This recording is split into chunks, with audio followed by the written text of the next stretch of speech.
There is a quiet truth about children who grow up ignored. They don't stop wanting to be seen, they simply stop believing it's possible. They grow into adults who hesitate at doorways, who walk into a room and instinctively shrink, who succeed but silently apologize for existing, as if invisibility has become their natural state. This isn't because they lack worth or talent, it's because the foundation of their sense of self was built in silence. Over time, the nervous system wires itself to expect neglect, to anticipate dismissal, to assume that needing anything is a burden. A child who is ignored enough times eventually learns not to ask. Have you ever noticed it yourself? A child standing in a crowded room, quietly tugging at a parent's sleeve, waiting for even the smallest glance, the smallest acknowledgement? Maybe you've seen it on a playground, in a classroom, or even in your own family. The child who doesn't cry the loudest, who doesn't demand attention, but instead retreats into silence. On the surface, nothing dramatic seems to be happening. But inside that child's mind, something profound is unfolding. For a child, being ignored isn't just an inconvenience. It's a fracture in the very foundation of their sense of self. They grow believing their presence is optional. You didn't choose to fade from the room. You didn't decide one day that your voice was too much. You simply learned quietly and repeatedly that your existence didn't change anything at all. And now, even when others try to see you, part of you still expects to disappear. When did you first realize your presence felt more like a burden than a blessing? How many years have you spent invisible, even to yourself? This invisibility you carry didn't form overnight. It's rooted in something psychologists call an internalized neglect schema, a deep, quiet conviction buried beneath your skin that whispers, "My needs are burdens. My voice is unwanted." When a child experiences neglect, even subtly, no harsh words, no cruelty, just the quiet absence of acknowledgement, their nervous system begins to expect silence as its default response. They don't need outright abandonment. Sometimes the most devastating wound comes from something far quieter, far less visible. It happens in those small, overlooked moments, easy to dismiss as insignificant. A parent too absorbed in work to glance up, eyes fixed on screens instead of the child's hopeful gaze. The unanswered questions, birthdays forgotten, stories interrupted by a ringing phone. None of these feel dramatic enough to cause damage, but the child learns a silent, undeniable truth. Attention is something others deserve, not them. They begin to withdraw their joys and sorrows inward, like a precious secret they must keep hidden. Each ignored attempt to connect reinforces the message, gently carving the belief deeper into their mind. My existence doesn't matter enough to notice. Imagine for a moment a child running home from school, breathless and excited, clutching a drawing they've poured their heart into. Colors carefully chosen, lines drawn meticulously, their eyes sparkling with anticipation as they hold it out toward their parents. But the parents are on calls, absorbed in voices coming from elsewhere. The child waits patiently, quietly holding that drawing, certain their moment will come. But it doesn't. They try again at dinner, gently laying the drawing near, hoping someone notices. Yet, conversation flows around them, indifferent and impenetrable.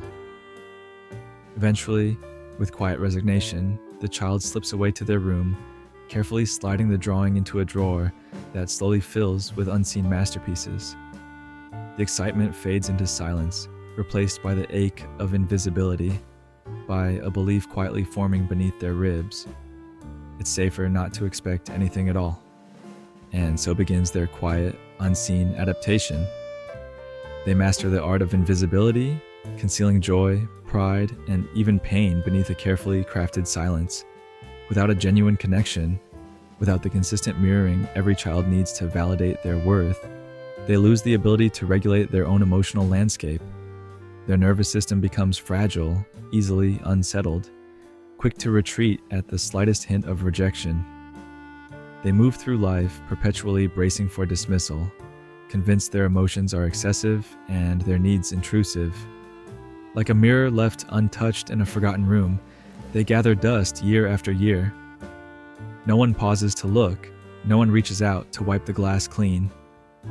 Eventually, the mirror itself forgets how to reflect, losing touch with the very image it was designed to show. Your childhood in this quiet neglect trained you into this silent invisibility, your own reflection becoming something strange, distant, unfamiliar even to yourself. But listen closely. None of this means you were weak or undeserving. The human brain is wired for connection, for recognition, for the simple validation of being seen. John Bowlby, the father of attachment theory, spoke clearly about this. When a child's emotional bids are consistently ignored, their trust in connection fractures. Their inner landscape transforms into a place where silence equals safety and asking equals danger. Your silence was never weakness, it was survival. Take a breath and consider this deeply. When exactly did you decide to stop reaching for acknowledgement? Was there a day, a moment, when you gave up believing you deserved attention? Ask yourself honestly, did your silence truly protect you, or has it quietly eroded the person you were meant to become? You might have believed this silence kept you safe. You might still believe it now, but let me ask you this. Who has your silence turned you into? You recognize it now, don't you? The subtle, almost invisible ways this silence has shaped your adult self. You're careful about expressing your needs, terrified that any request, no matter how gentle, might burden someone else. You hesitate before sharing your thoughts, holding them close, not out of shyness, but out of the quiet conviction that no one truly cares to hear them. You've convinced yourself that your own voice is disposable, useful only when making others comfortable, easily discarded when expressing something authentic or raw. Even in your brightest moments, there's always a quiet apology hiding behind your smile. Celebrations make you uneasy. Success feels more like exposure than accomplishment. Instead of joy, you brace for the inevitable silence that follows, the indifferent nod, the distracted glance. The thought that your happiness might matter feels dangerously naive, so you've learned to conceal excitement beneath careful calm, happiness beneath polite neutrality. It's why you've become an exceptional listener, the quiet friend everyone turns to, the steady presence others rely upon. People praise your empathy, your remarkable capacity for understanding. But behind this virtue lies an aching imbalance. No one truly listens to you. You've learned that safety lies in invisibility, in holding space for everyone except yourself, absorbing others' pain quietly while hiding your own. You long for connection but have forgotten how to claim it. And beneath your selflessness is a child still waiting, silently hoping someone might finally notice their outstretched hand. Or perhaps you've chosen a different path. You're the independent one, the capable, strong person who needs no one, who silently carries burdens too heavy for anyone else to see. People admire your strength, unaware it's the armor you've built around an old, deep wound. Trust feels like vulnerability. Vulnerability feels like risk, and risk feels far too close to the silent rejection of your childhood. Better to rely on no one, you tell yourself, than risk confirming your deepest fear, that asking for help makes you unworthy of it. These are not personality traits. These are survival strategies, quiet, invisible choices made by a child who once stood ignored, tugging gently at a sleeve that never turned.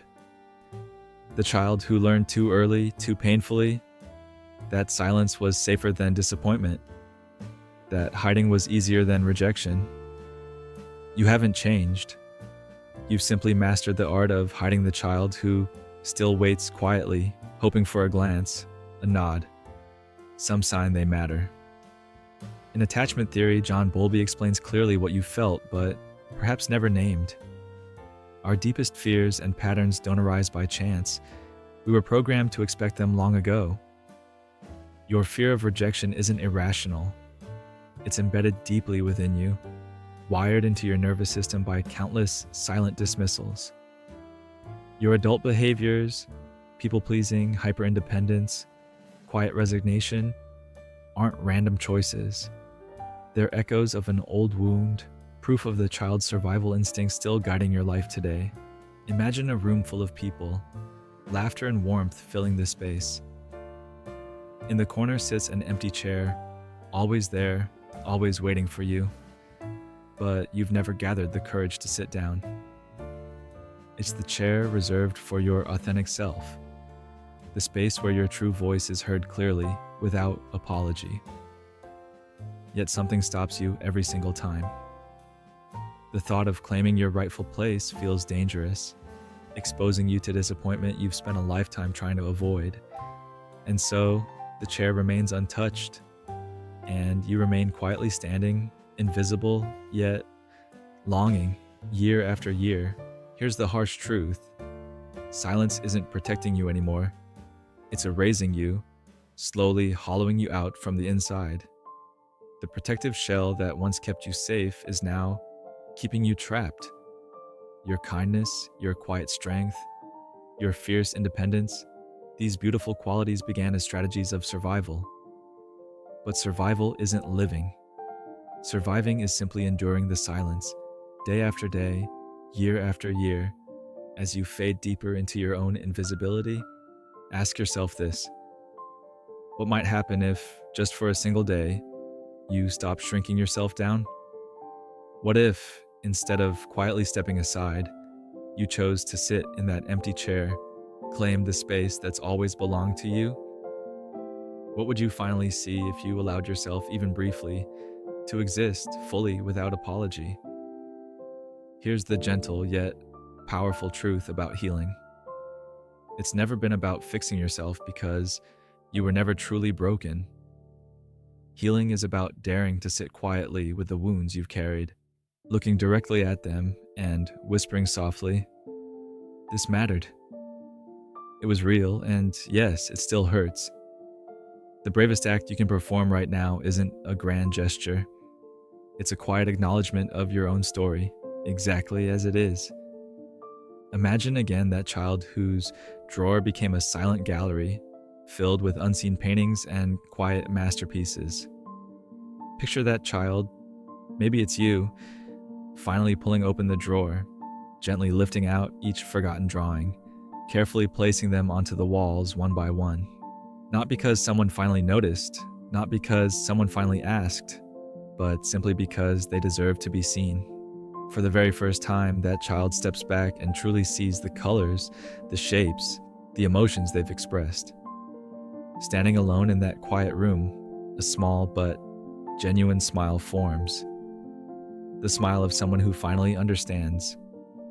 The first person who needed to see these creations was always the child themselves.